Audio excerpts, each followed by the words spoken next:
Sarah B here, and this week we're talking about, who we would be if we didn't have to face challenges, if we didn't have, a time in our life where we experienced loss or some sort of event that shifted our perspective, that changed the way we saw not only ourselves but life. So I'm going to share my story. I was 30 years old. I had a husband, a beautiful home, 2 children. I was actually living the life that I had dreamed of. And one morning I woke up, I looked in the mirror, and I found this huge lump on my throat.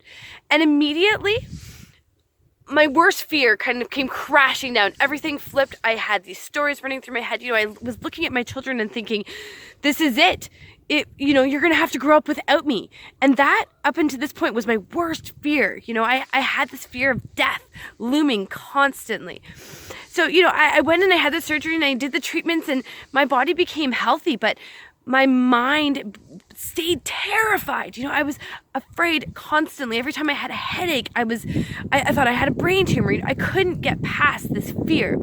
And it wasn't until I had this angel, this aha moment, this woman walk up to me and say, don't you know that what you think about matters?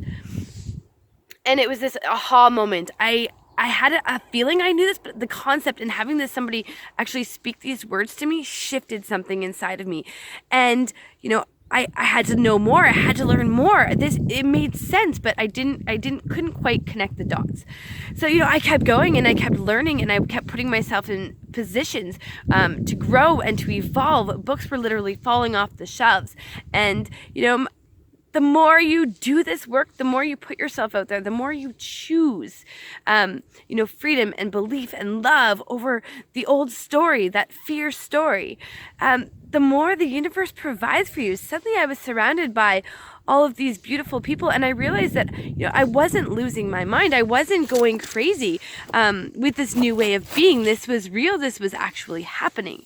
So it's been 6 years now since this experience happened, and I can look back and feel so much gratitude that I got to experience that I lived that I felt those things, because now I can stand and I can own it and I can share my story so that others can, grow and evolve from their story, so that they can share, that they can impact and influence so many other people. When we're strong, when we're real, when we're authentic, that is when we can make the biggest impact.